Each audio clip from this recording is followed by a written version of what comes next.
Welcome to this edition of Journals of Spiritual Discovery, brought to you by spiritualteachers.org. I'm your host, Sean Nevins.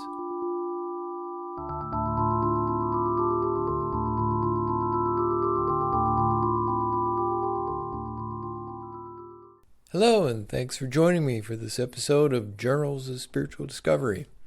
I've got a quick announcement before we get started. November 1st through the 3rd is TAP Foundation's November event, and both Bob Sergel and Arnima Pundir, who've been guests on this podcast, will be there, along with Art Tickner.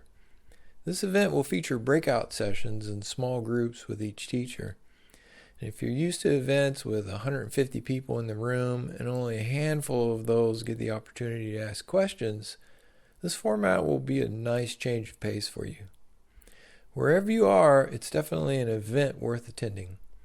To find out more, visit tapfoundation.org and look for the November event banner. Now, my guest this episode is Maury Lee. Maury is one of those otherwise quiet souls who became obsessed with finding the truth. I hope you enjoy and find inspiration in his story. Well, first thing I wanted to do, Maury, is just thank you, obviously, for taking the time out of your day to spend some time on an interview. I'm glad to do it. A little new for me because, like I said, I've been a hermit for years and years and years. So. Yeah, understood. Well, I'll start off with what I'm sure will be an easy question to start this interview off with, and that is on your blog. It says, there's a description, I guess. It says, 69-year-old male expressing non-duality, realization by the grace of God. Can you elaborate a little more on what you mean and why you chose that phrase, the grace of God? Well, basically it comes down to, if you start doing the inquiry of, who am I, and you do it seriously, pretty soon you sort of drop the who am I, and you start realizing that you're not even a who, so to speak, as a person, that you are this principle, the Vedanta, Tatswa. I mean that you are that, and you get to the point where you are that, but you can't say much else about it. And so, I'm not somebody. I know some people say, "Oh, there's nobody here, and there's no person left," when you realize, what you really are, but. I don't take that stance, but the personality that you always thought that you were shifts into the background. It's like the Gestalt, the shift between foreground and background. There's just a shift, and all of a sudden it's like you're observing your person from another point, a point of awareness that doesn't have any judgment or anything to say about it. It allows everything, but you're looking at yourself from there. So, in fact, I was talked a lot with Charlie Hayes, and a race car driver that became a teacher. And I'm talking to him. He says, "Well, you write really well. You should start a blog." And he said, "You should name it No More." So, and I tend to be someone that reacts rather than goes out and promotes. So if somebody asks me a question, I'll talk. Or if somebody says, you write well, start a blog, here's a name for you. It's like I respond that way versus, someone that's a missionary type and is going to go out and save the world. Mm-hmm. That's not me. So does that explain what I wrote there, or do you think I covered it? Well, I'm curious two things. So I know your blog has been around for quite a while, since 2007. So it was this the suggestion from Charlie that was the impetus to start it. Yeah, and my blog is not popular, and basically non-duality isn't really popular. I mean, when you start pursuing it, you find out there's a lot of people out there, but in general, it's not. But I've had a number of people come talk to me, like Jeffrey Martin. I don't know if you know who he is, but he's doing brainwave scanning and all that with mystics and people that, you know. Mm-hmm. And he dropped by my house one day and interviewed me for a few hours, for his program. And then, he interviewed lots of people and then selected a number of them. I mean, that's all I've done is, years ago I wrote a book, but I've never promoted that either. So, Mm-hmm. Like I said, I've been just a very quiet householder type that just pursued this and came to the end of my seeking, and it satisfied me. And so you mentioned I believe you used the word a switch into a different perspective. At the same time, I noticed on your blog that you also talk a fair bit about understanding versus belief, and I got the impression that you felt that understanding non-duality was important, but are you talking about an intellectual understanding, as in terms of reading books and sort of grasping in that way, or are you talking about more of an experiential understanding, or both? you need both. You need both. From the time I was really, really little, I was really, really intuitive. Really intuitive. And I was raised by Baptist missionaries to a large extent in the Belgian Congo. But then my father also went and became the director of the Baptist churches in Belgium. And so I graduated from high school in Belgium. But so what I noticed in myself is that over time I would go through shifts. I would go through 6 months or a year where I was like very anti-intellectual and would just pursue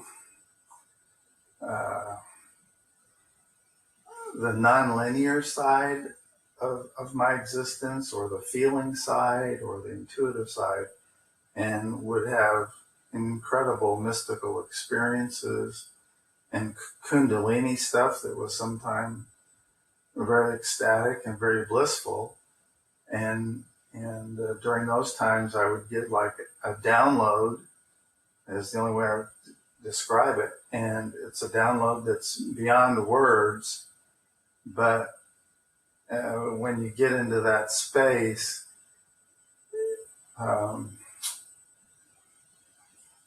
you would get the sense that you knew everything, or you knew this tremendous amount of stuff that was absolutely full of meaning, just tremendous meaning and bliss, and everything was okay, and everything was in order. And sometimes I would stay for a few hours or a few weeks or a month, and then that would drop.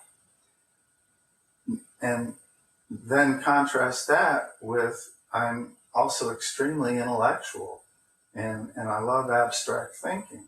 And so after those periods, then I would say, okay, that's an experience. What is the message? What do I need to understand now that ecstasy or that whatever experience is over?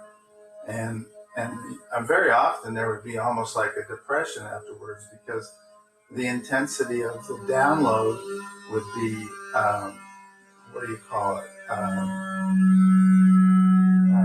It would be very, so meaningful that when it left, and I'm back in my sort of regular, ordinary, mundane state, you know, uh, I would not know how to deal with it other than try and understand it. So then I would read. But then I can also say that when I would be reading like a Franklin Merrill Wolfe or Krishnamurti, I would literally get mystical experiences from that. So I think it would be pretty hard for me to say that one is over the other. But at the same time, at some point, I had to come to my mind, I would say, needed to have a grasp of what I had experienced, say, I don't want to just say it's emotional, but whatever that other side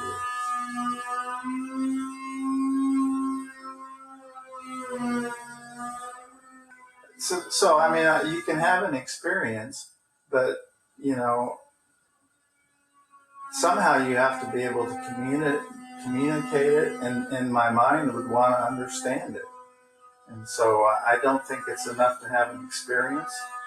And as I think you're pointing out, that just an intellectual understanding of, oh yeah, that's the case. In other words, if you get it intellectually and you don't do anything with it, I think the term now people use as embodiment.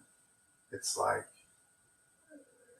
in other words, the realization has to be so profound that the way you live your life has changed.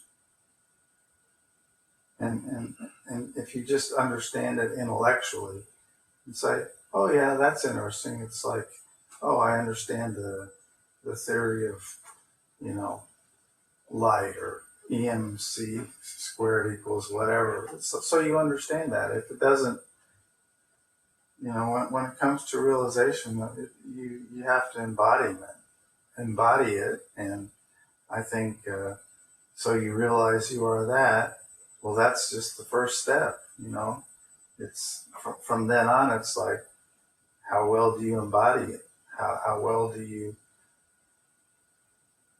change your life or see things differently and act on that truth versus what the normal clutch and grab thing is.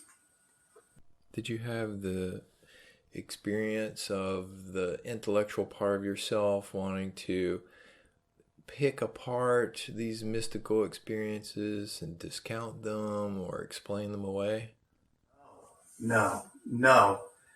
They are, what can I say?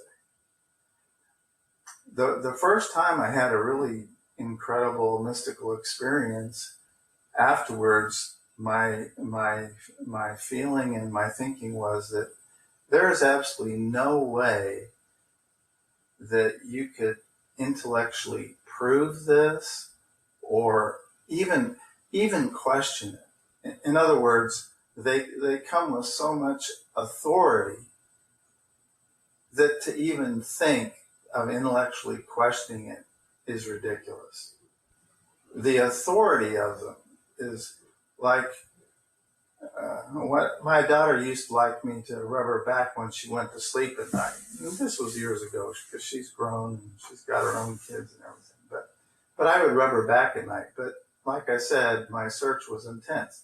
So I would have a cassette tape of, say, Krishnamurti playing in the bedroom, and I would be listening to that and rubbing my daughter's back. So I'm rubbing her back and I'm feeling all this love for my daughter and listening to Krishnamurti, and then boom, I'm in this other space. And I'm talking about ecstasy. I mean, it's just absolute pure bliss. And then suddenly, I can only conjecture, but it was like my personal self or whatever sort of realized that, oh my God, you're not here. You know, it was like this other space. And I'm like, I'm not here. And then the next thought was, I can't stay here because I'm not here. And I have 2 kids and I have to take care of them. And if I stayed here, I wouldn't do anything. I'd just be blissed out, gone forever. And so it started to fade. But as it faded, I got this, I don't hear a voice, but it's just you just get a knowledge, or you get the words, but they're not auditory for me. But the word was that you are totally surrounded by absolute beauty, and you always have been, and you always will be, whether you realize it or not. Where does shit like that come from? I mean, it was like a message that this ecstasy left, but the message was, you are surrounded by absolute beauty, always have been and always will be, whether you realize it or not. And there were other times when, like for a month or so, everything was so beautiful to me that I would watch TV and cry because of all the beautiful faces. I remember being in a fish store and looking at the fish, and I mean, everything was so beautiful. It was like, just cry. But eventually that leaves, and then you have to deal with sort of a more ordinary life, but with this knowledge that there's something else behind all of this that's, beyond. So when the period of time when those sorts of experiences were happening for you, you were still actively searching, though, right? Oh yes. It wasn't like you. Oh yes. So what kept you moving or questioning or reading? If you're having these sorts of experiences, why didn't you just say, "Oh, well, that's awesome. That's satisfying to me. I can live with that, knowing that." Because, as you said, the intellectual part of me or whatever wanted to understand. There's just two sides of me that are very strong. That intuitive side was open enough to allow me to have all these experiences, but the intellectual side of me wanted to come to a satisfactory understanding, and basically, I always saw my life as being cursed. And the reason I thought it was cursed was because from the time I was really, really little, I had this intense drive to know the truth. And it's like, I would talk to other kids and other people, and I never met anybody that had that sense of urgency about there's some truth that's missing, and everybody's living their lives and they don't know this truth. And while everybody else could, go out to the bars and drink or play sports and all of that seemed to be enough for them, I always felt like I was cursed because I had to question everything, because there was this sense that something was missing. There was a truth that absolutely needed to be known, or none of this made sense or was worthwhile. And that just drove me, and I didn't feel in charge of it. I never had a sense of me personally choosing to be on this quest, ever. It was just, I was born and the quest was there. There was no getting around it. There was no pushing it in the background. It just was this intense thing about there's something that nobody sees, nobody knows about, nobody's paying attention to. But for some reason, I knew that it was missing and I needed to find it. And it wasn't, I never felt like a choice. It was never a choice. Did you ever turn away from that and try to hide from that quest? No, but the quest was very serious in the fact that, I was raised by, like I said, in Africa for a number of years with basically religious fanatics. And so I pretty much had to toe the line, at least you know, present that I went along with the program to a certain extent. But when I got to college out in California in the late 60s, and the drug culture out there, I just lost it like that. I mean, it just, in 1 or 2 weeks, the whole thing just collapsed because I was looking for the truth and I couldn't believe it. And so for a number of years, I mean, I was just in just sheer 24/7 psychological pain trying to figure out what would replace that, what the real truth was. And then I went through a lot of years of being angry, and then I was an atheist for a number of years.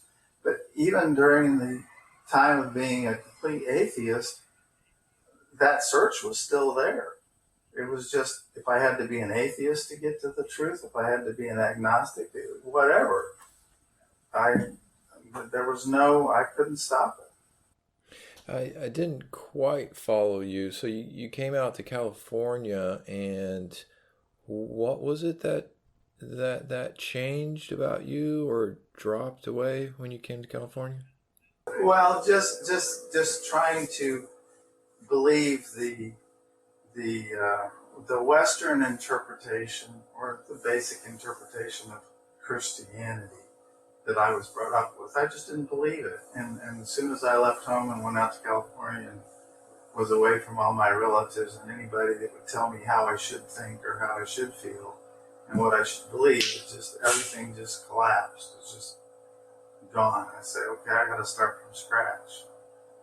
So starting from scratch as well, there's this body here, and the God that I was taught to believe in didn't seem real to me in any way whatsoever. And so it was being at that time I really liked the existentialists, because they talked about this oblivion and this loneliness and having no answers and being alienated. And so basically at that time I would say I was, just pretty much an existentialist. Did you get involved like some people did, using things like LSD to explore spiritual? No. I had friends, people, acquaintances that were into anything they could get. But the truth was, I was so intense and questioned everything and was so on edge with my search that even the people that would take LSD and stuff, they wouldn't give it to me. They were like, "No, we don't even want to be around you if you take that stuff." They were like, "You're really already way too far out." I'm serious. They if they were going to go do it, they'd say, "We don't want to be responsible for that when we took this." So you were attracted to the existentialists. I'm just trying to get a sense of what your search looked like in those years. Was it primarily reading, or did you go to discussion groups, or? No, reading. I read everything. I plowed through, the poetry of the romantic poets and stuff. I read just a lot of self-help books, anything I could get on. So basically I first plowed through all the self-help books, and then really got into psychology and studied all the different kinds of psychology. And then I studied philosophy, not formally, but, all kinds of philosophy. And then eventually it came to the point, well, none of that has the answer. So the only thing left was spirituality. And so then I started reading. Here's what I noticed. I would go to the bookstore and I would find a book that was just a little bit off of wherever my current beliefs or understanding or whatever was, and I would buy it.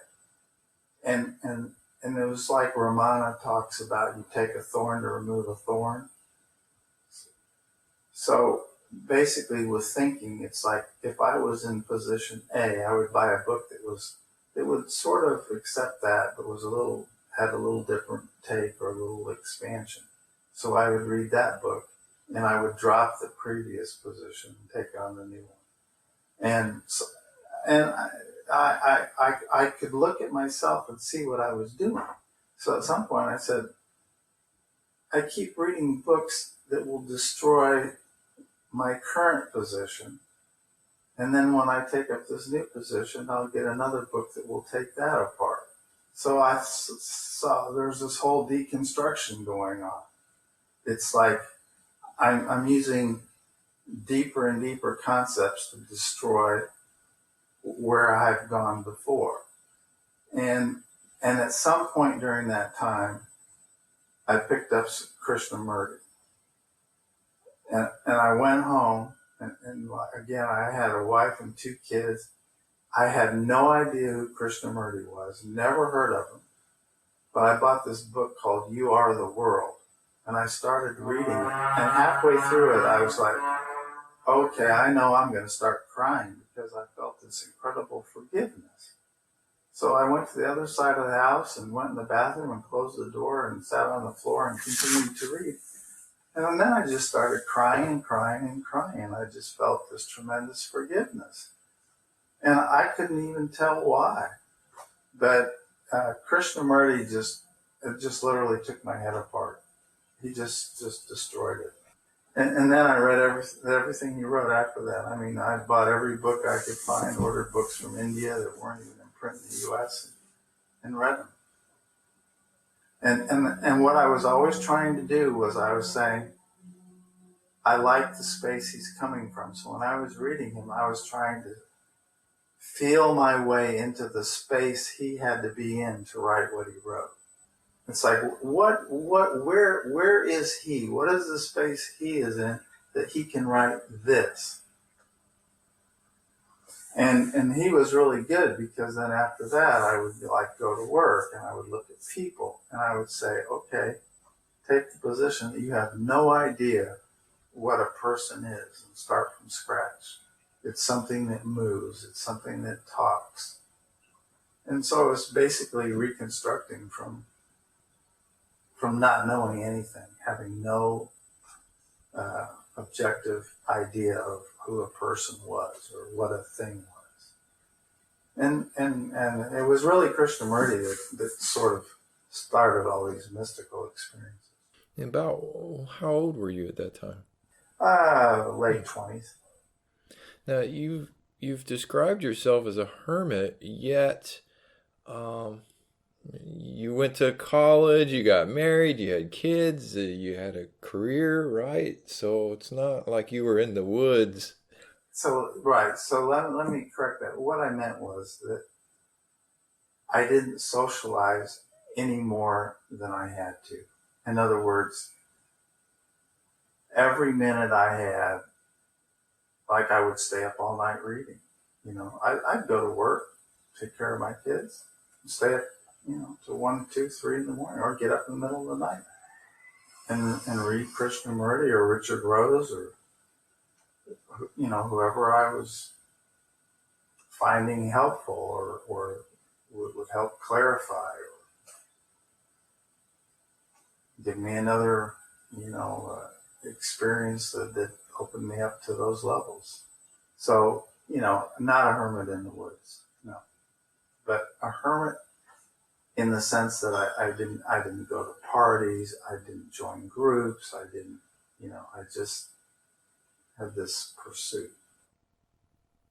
So what did your wife think about this? Did she just think you had an odd hobby, or? Well, my wife at that time, eventually, she would be, if we were, going to go somewhere like a parent-teachers meeting or something like that, she came to the point where, she would say, don't talk about Nietzsche or Krishnamurti.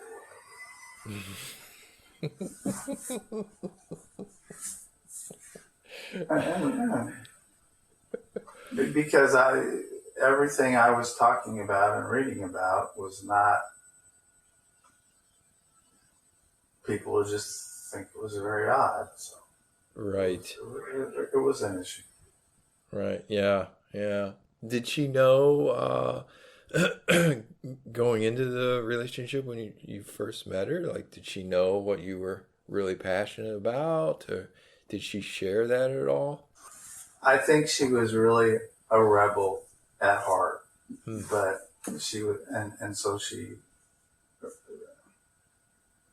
could vicariously experience someone really being a rebel without having to do it herself.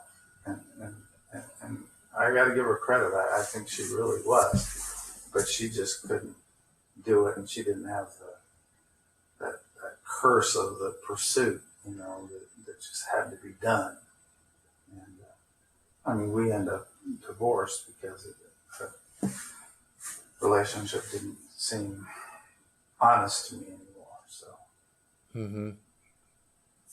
but this kind of pursuit I don't think is healthy for relationships because it's such a priority that people can feel left out or ignored. That's a very interesting point to me, because I know that one thing that working with Richard Rose he emphasized to us is that, well, he once said, you can't carry your girlfriend on your back through the gates of heaven. Yep, yep, yep, yep. And Yep.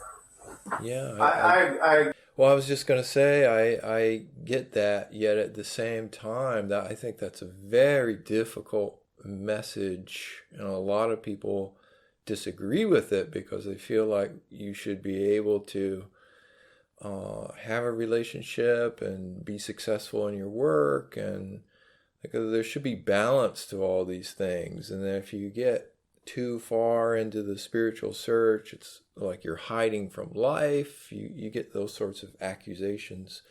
So I'm just curious if you have any thoughts on that. I would sort of agree with what those people are saying. If anything, what I would like to promote is the idea of the being a householder and being able to pursue this and getting to the end. Now, I might say that it might take you a lot longer, and in my case, it probably took me a lot longer because I didn't drop everything and like go to India to an ashram uh, or anything like that. I lived a pretty normal life, and I could go to work and not talk about this to anybody, uh, and be married and have kids and do that. But literally every spare moment was reading and contemplating. I was never a meditator. Meditation never did a thing for me. But I would contemplate, and I would contemplate just, very, very deeply, and it was uh, it was very rewarding. And the other side of it is it kept me grounded. Going to work and having family kept me grounded, so that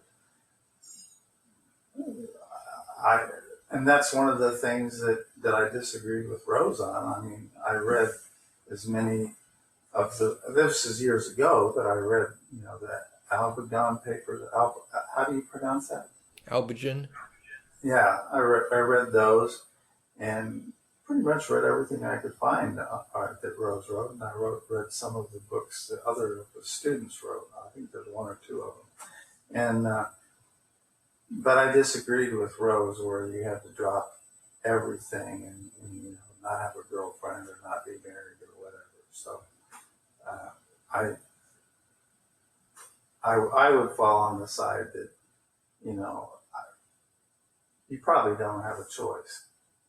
If you're the type that has to drop everything and be celibate and go off to India or go in the woods and live by yourself, I don't think people have a choice over that. If that's the way they're structured, they're going to do that.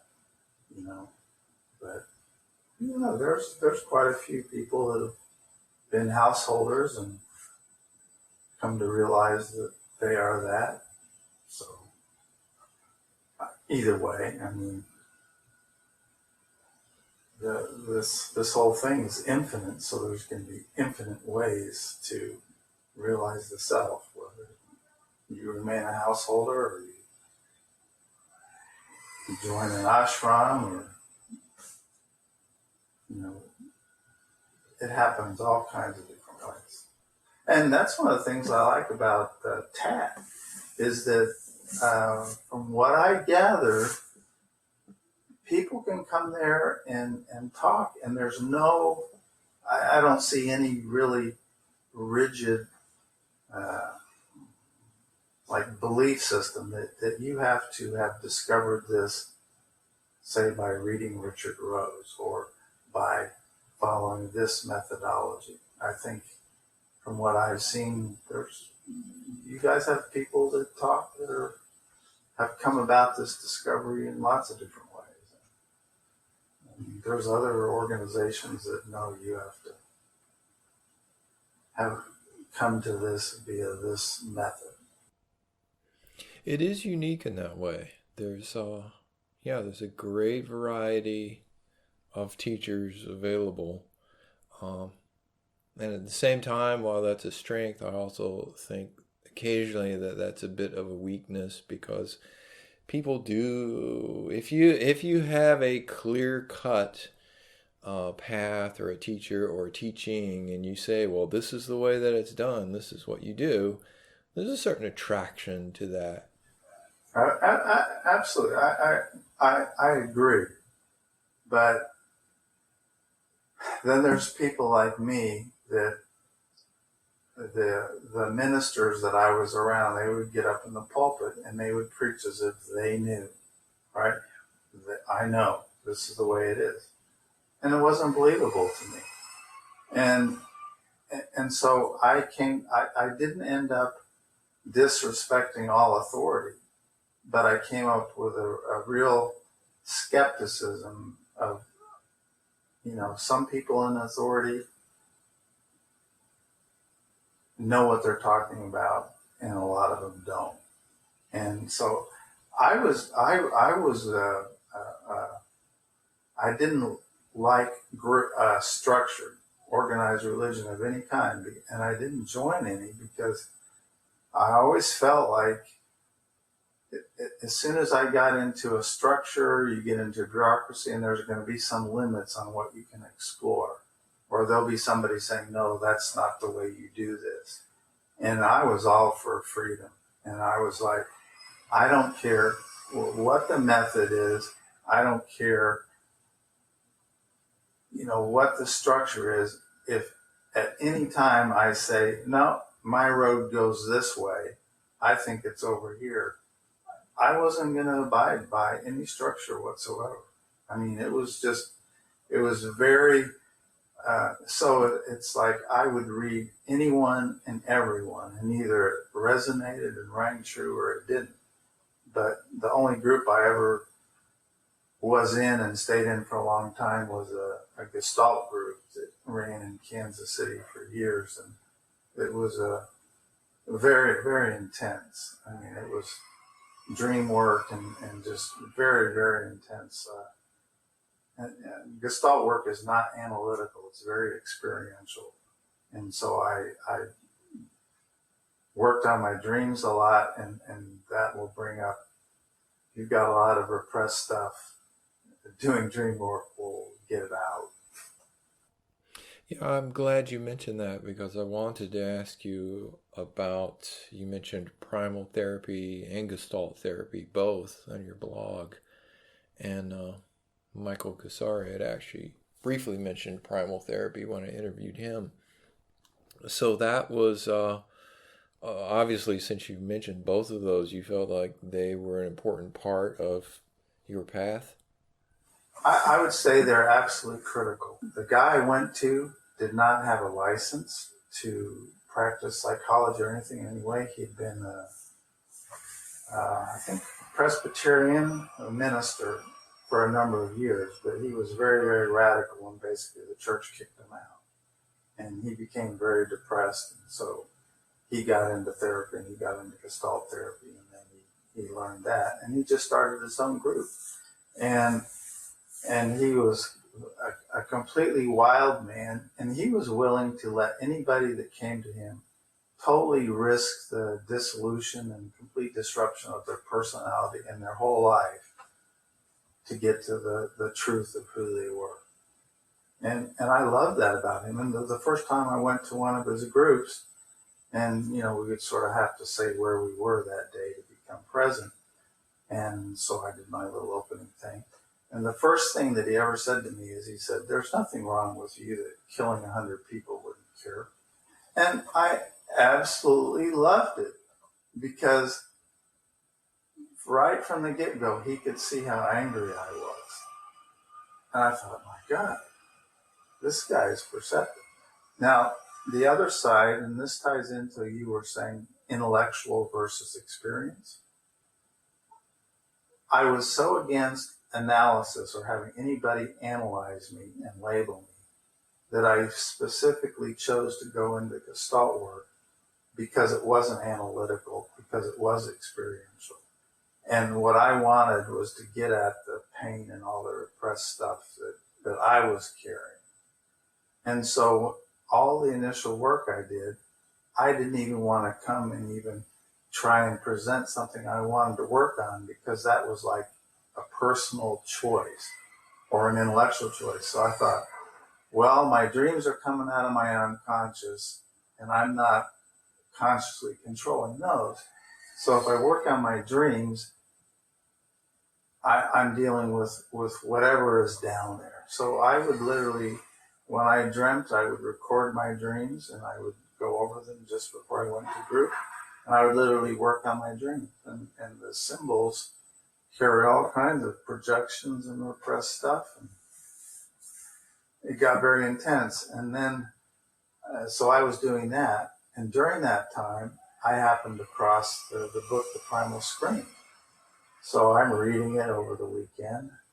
And my God, the first third of the book, I'm like, my God, if this guy's right, I'm in big doo-doo, because if just the normal average person has a lot of repressed pain, the childhood I had, my God, I've probably got a ton. And the next third of the book, I was like, oh my God, I think this might be true. And then by the end of the book, I was like, this is absolutely true.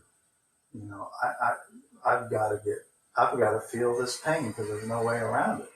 So I went to group that week, and I was laying on the floor in front of a couch, and there was like a dozen other people there. And we're going around the room, and he came to me, and he said, "Maury?"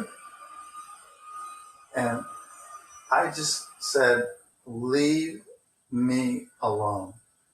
And then I started wailing, and there weren't tears, but my stomach was rolling from the bottom of my stomach all the way up and out my mouth, and I was wailing. And I was in front of this group, and I wailed for 45 minutes.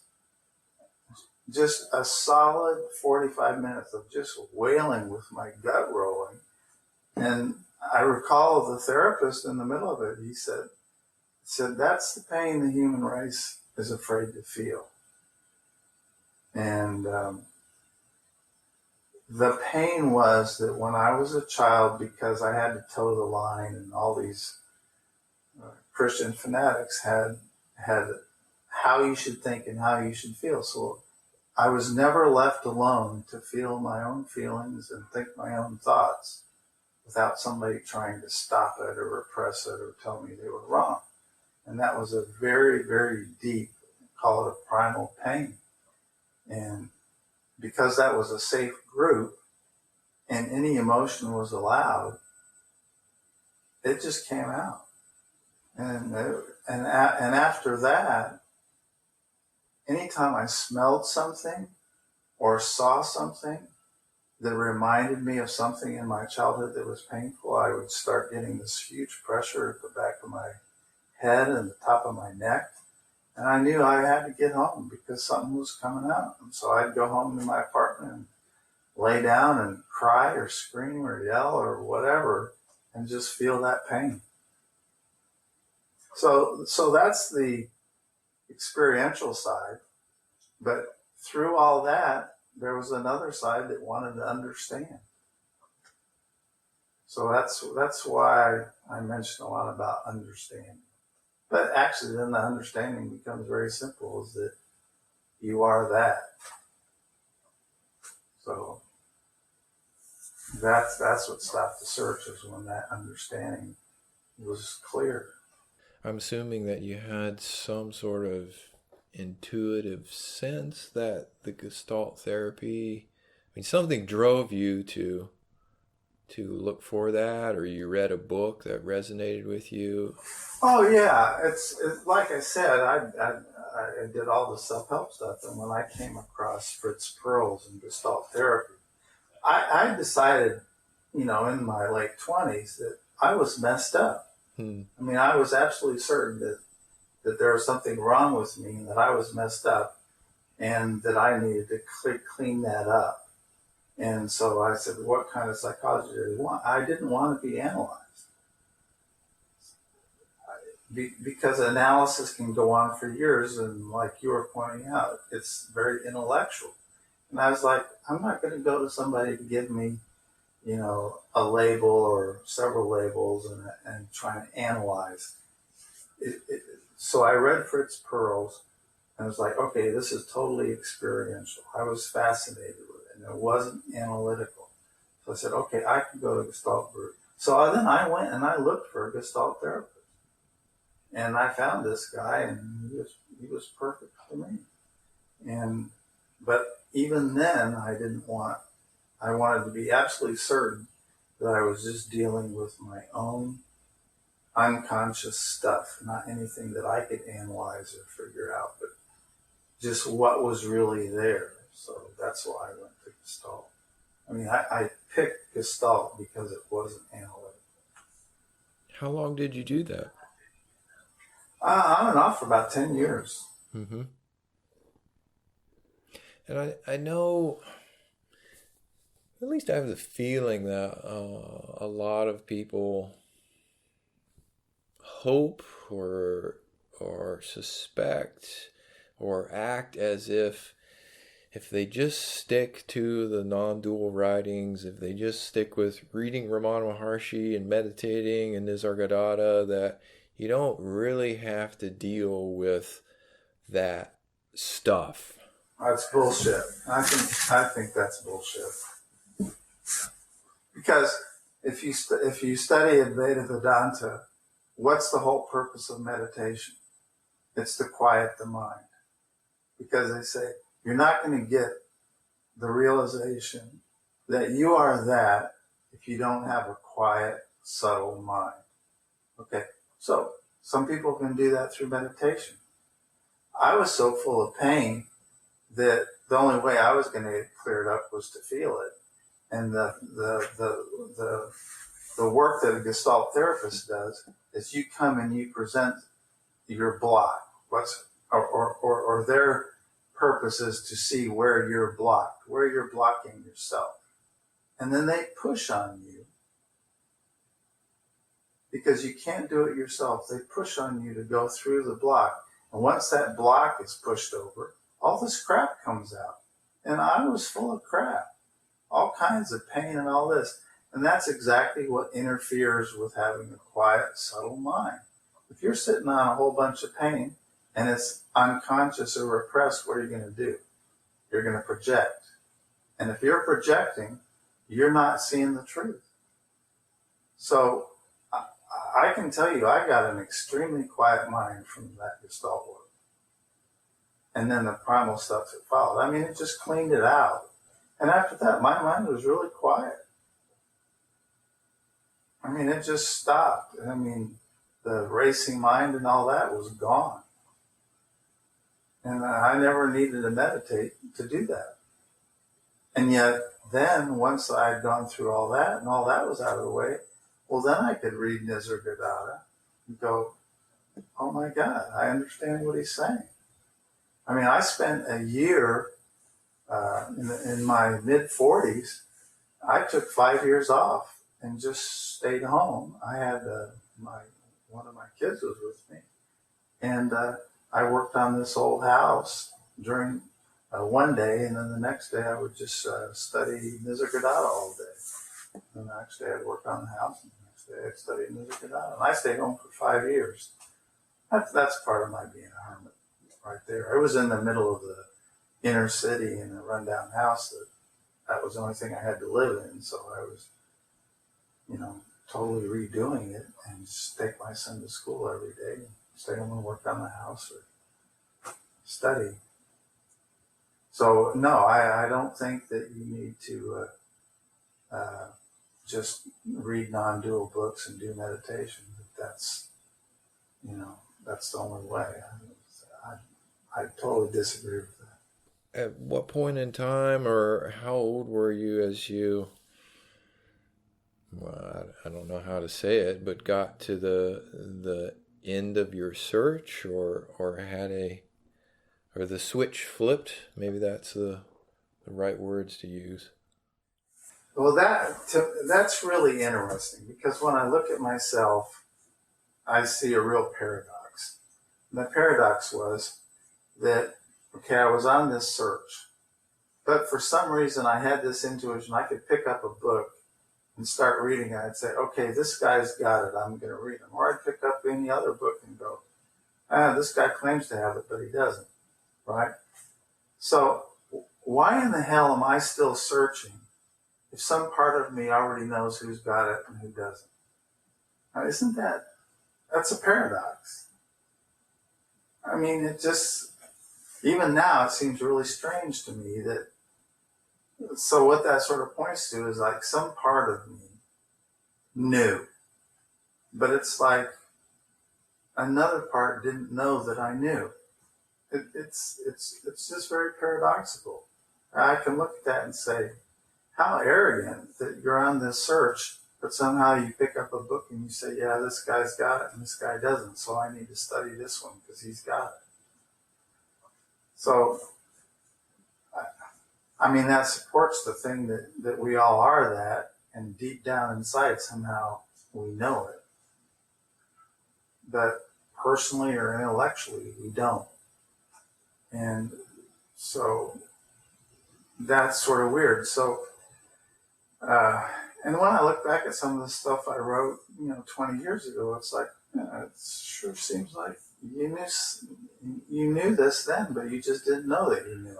It's very strange, but it was only, much later that I came to Robert Wolfe. It was really reading his books that finally made my intellectual side feel like, okay, I know, and I know that I know. It's sort of, it reminds me of Ramana Maharshi talked about I. He didn't say I, he always said I. And it sort of reminds me of that it's like some part of you knows, but then another part of you needs to know that you know. And it finally came to the point where, okay, I said, I know, and I know that I know. And that was like the final thing, is that not just that I know, but I know that I know. And it's hard to explain it any better than that, but it just sort of was like, and when I finally realized it and felt that, okay, this search is done, not that I'm done or there's not further progress, but that the search, that driving search was over, was at that point and it wasn't any big experience. It was just, oh, okay, it's over. I know that I know. And it was very quiet, and I went to bed and had a good night's sleep.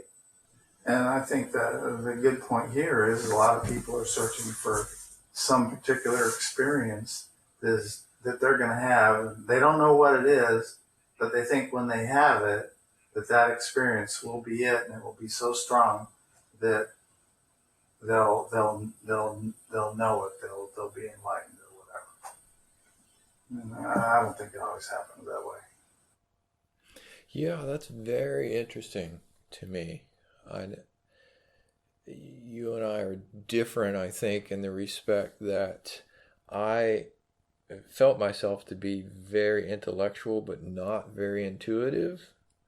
So when I would have a mystical type experience, the next hour my brain would be discounting it. Well, that could just be biochemicals, and there's no reason to believe that that is any more real than what you're feeling and seeing right now. So yeah, there was always that discounting in me. I never had that, ever. When I had those experiences, uh, they came with authority. They came with absolute authority. And it was like, when I wasn't in that space after that, I would try to even think about it or say, the felt feeling afterwards was, there's no way I could question this. It doesn't matter if I had, 20 top-notch quantum physicists and and biologists, PhDs, telling me I was nuts and that was an invalid experience. It's like, it wouldn't hold a candle to the authority of the experience. So everybody's different. Yeah, that's for sure. And that's really that's one of the things that I've enjoyed a lot about this podcast is that opportunity to get to talk to a lot of different types of people and just hear about and share those experiences. I know you've mentioned the therapeutic aspect, for example. Looking back on your path, have you thought much about what are some commonalities or bits of advice that you would share with people? That's a tough one. But first of all, I would say that the biggest obstacle, and I'm repeating something that Robert Wolf has said, and it's that the biggest obstacle is it couldn't happen to me. I mean, literally, you read these books, it's like, oh, okay, only 1 in a million could possibly realize that. There's only a few, there's only 5 on the planet or whatever. And so basically, it just becomes a search that somehow unconsciously you think will never end because you'll never get it in this lifetime. And so I think the biggest obstacle is some sense of, oh, well, little old me, I'm just a householder, or I'm just a carpenter, or I'm just a whatever. It can't happen to me. Or I don't have a PhD, and I didn't go to India, and I didn't go, to satsang every week. So, it interests me, but it couldn't happen to me. I think that's the one advice I would say is it can happen to anybody. And it doesn't have to be some big experience that blows your mind and somehow that experience tells you that you got it. It can come in much more subtler and quiet ways. But I don't think people have a choice as far as the intensity of the search. Like for me, I described it as a curse because it didn't feel like I had any control over it. It was like inborn. So I think the intensity of people's search is a determinant, and but how you go about it, whether you meditate or you don't meditate, or whether you're more intellectual or you're more feeling devotional type, it's like you just follow the path that resonates with you. Just follow the path that resonates with you. If it fascinates you, if it excites you, if it feels like there's truth here, just find whatever resonates the deepest with you, and that's your path. And I don't think you have to follow any particular teacher, because a lot of them have it and they express it in different ways. And some resonate with some and don't resonate with others. Yeah, I've definitely heard follow your fascination as a piece of advice. Yes. Yeah. If it fascinates you and it's just, I would use words like, if it fascinates you, if it thrills you, if it totally intrigues you, then follow it. I think though there's a good distinction that you at least implied, that there's a depth to that fascination. For example, I might be fascinated by going to the horse races on Sunday mornings, but that's not really there's a difference. That's not it. Yeah, there's a depth that we're talking about. That it may not, I think that's, I don't know what you think about this, but I think that sometimes there's some work to be done in that respect, of really digging in to discover what is our deep desire. And in my case, I'd say I didn't have to think about that. Yeah. And that's why I said I don't think someone can just decide, oh, enlightenment would be cool. I think I'm gonna go for that. If it's not intense, if it's not a drive that you can't even escape, I don't think the desire is strong enough there that it's gonna bear any fruit. I mean, intensity is a requirement, but again, I think I was intense, but I stayed very grounded and I appeared to live a normal life.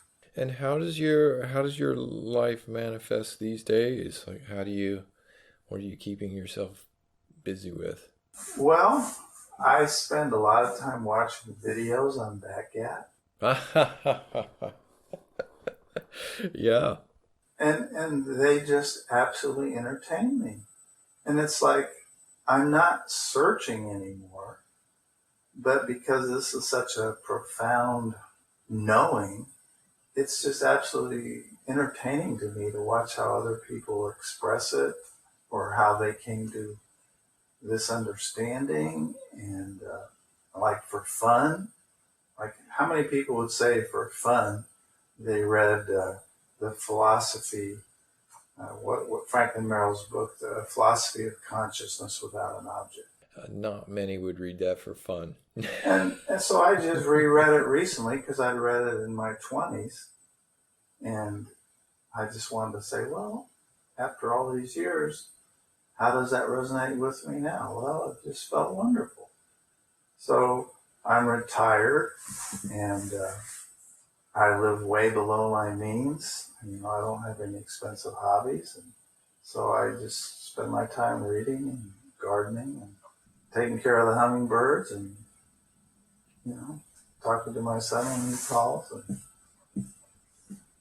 And when I write my blog, it's like, it's mostly reactions. Like, I'll be watching a video like on Backgap or listening to a podcast on your site, and I'll say, how do I understand that? How would I write about that? Or I would say it this way. And so the writing is just a reaction. And it's almost as if I don't write it.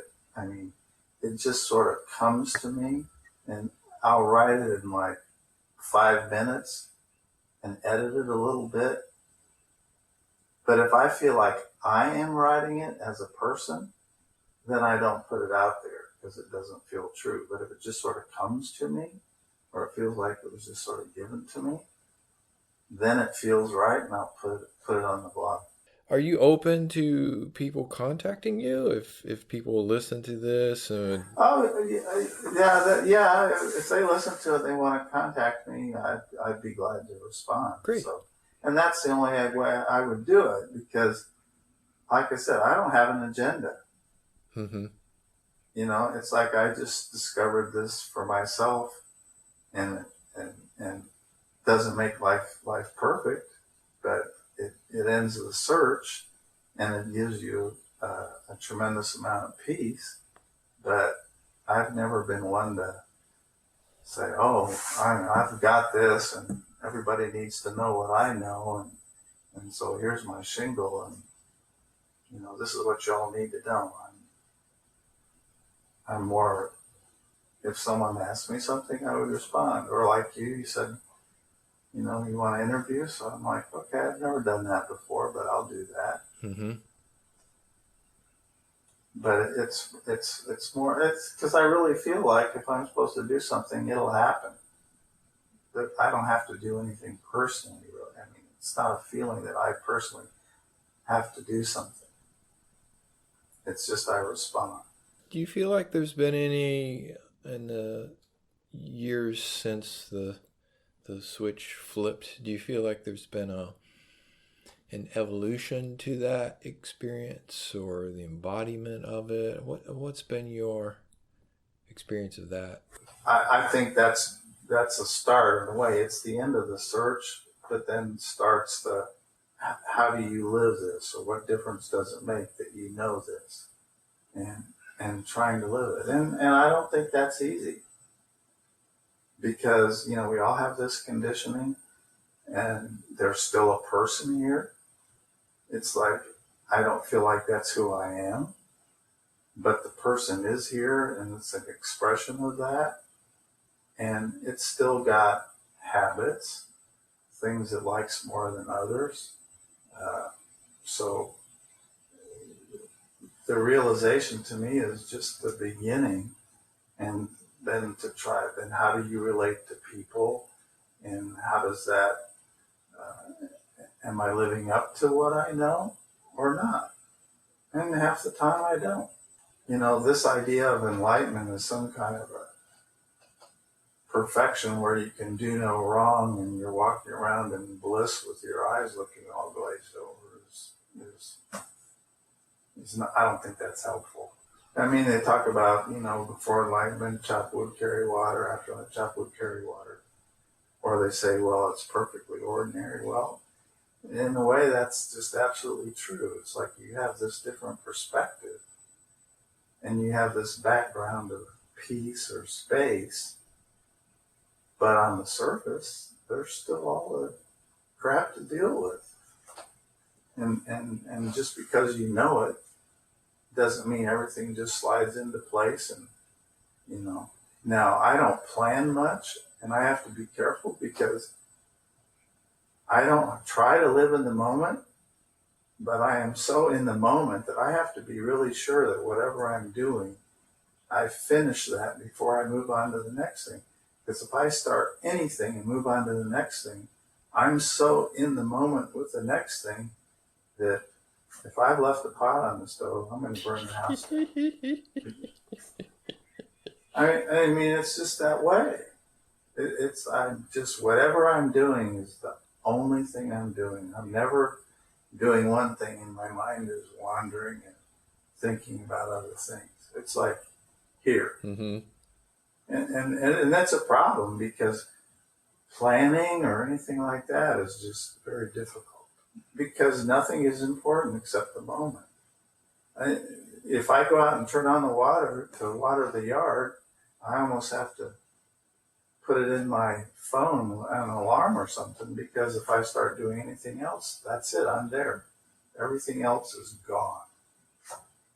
It's really weird, but yeah, I still don't know.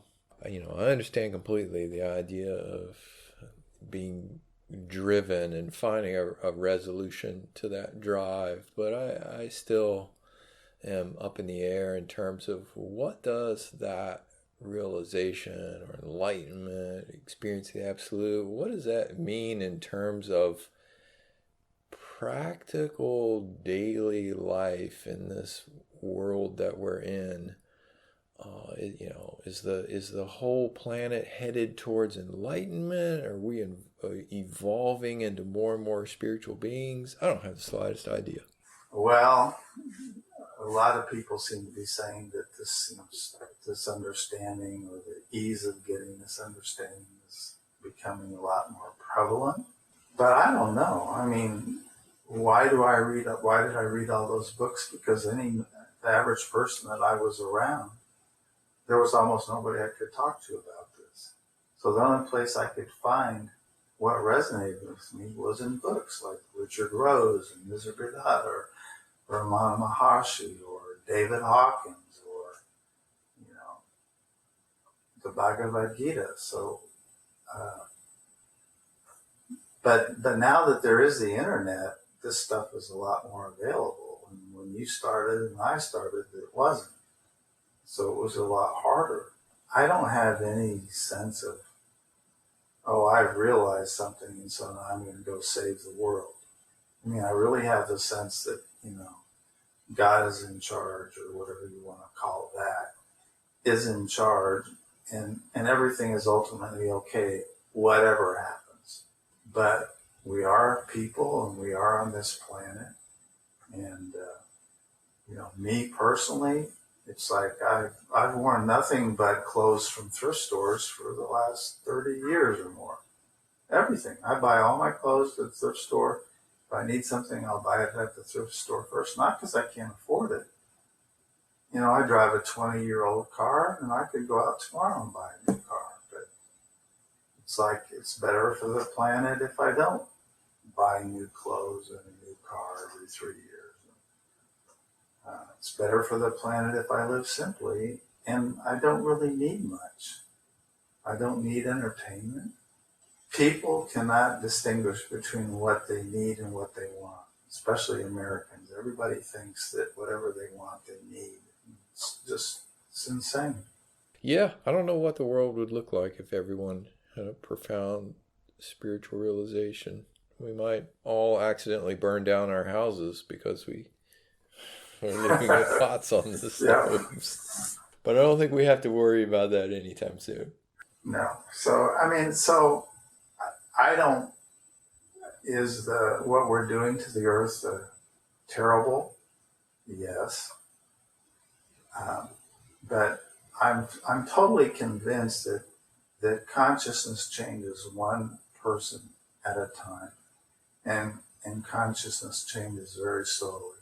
So I'm not into great big projects. It's like something like your site, where you do podcasts with people that maybe can help other people realize something and get enough satisfactions from just being that they don't need all this stuff and all this entertainment. That's very helpful and that's useful. But that's, for me, it's like we change one person at a time. I'm not sure big organizations, they get bureaucratic and weighted down. So I think it's just important for everybody to embody, as you say, if you realize this, to just embody it as best you can and things will happen. So, but, my experience with big organizations like, the missionaries trying to save the Africans, I just never bought it. It seems really arrogant. So, but that's my personal conditioning. So I'm just not the type to say, hey, everybody, let's put out a neon sign. Maury knows something. You all need to hear this. I'm more quiet. So that's why writing seems very safe to me. So I put my blog out there. And, not too many people find it, but people that do find it are people usually that I respect. So I'm like, okay, yeah, I want to talk to them. And like now, if you put this up there, people think I have something that might help them, then I'm glad to talk to them. But I don't have any sense of, you need to know what I know.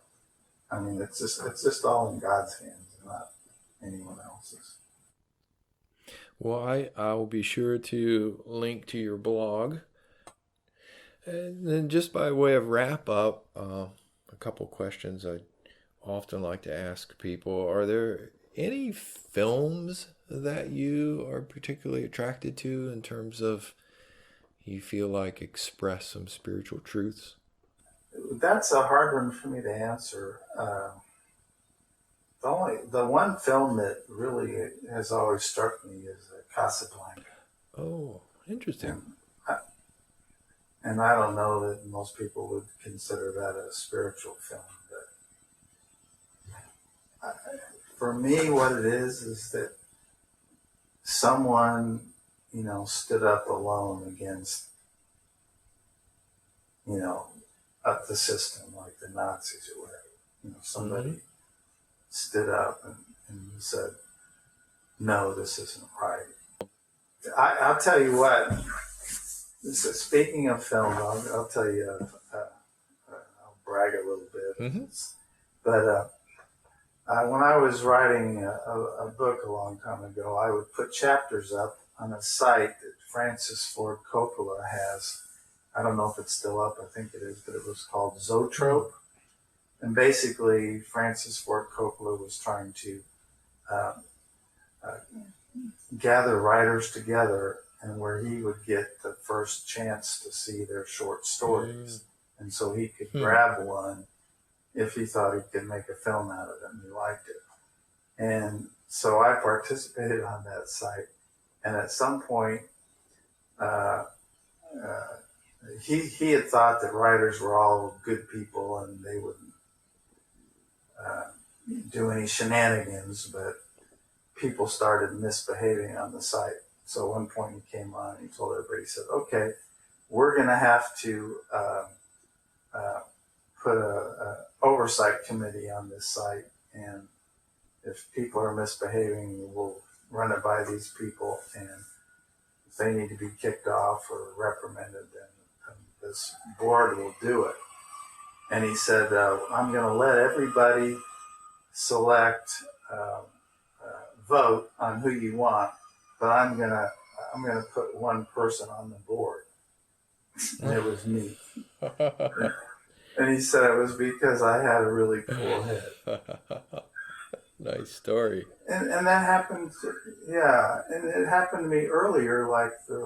I got to Nisargadatta before he was well known at all. When his first book was just barely published, I was on CompuServe in the early days on some forum. Some teacher, I'll give you a couple of examples. Some teacher called or emailed me and said, he said, you're ready for something a little more than this for him. He says, you need to look at this guy, Nisargadatta. And I literally had to order the book. It wasn't on Barnes & Noble, didn't even have it. I had to order it from India. And so that's how I got into him. Years before, other people were talking about him and discovered. And then I wrote a review on one of Robert Wolf's books on Amazon, and he ended up calling me and thanking me, so I got to talk to him. Well, we're at the hour and a half mark, and if there's any final thoughts that you would like to leave people with, you're more than welcome to. I would just say that if people want to have some good insight, they should go check out the TAT Foundation online, because you guys have some good stuff. Well, we appreciate the mention of that. Thank you. And again, Maury, thank you very much. The time flew by, and I really enjoyed our conversation. Good. I enjoyed it too. Thank you for listening to this edition of Journals of Spiritual Discovery. I'm your host, Sean Nevins. For more information about today's guest, as well as more interviews, books, and other resources, go to spiritualteachers.org. That's spiritualteachers.org.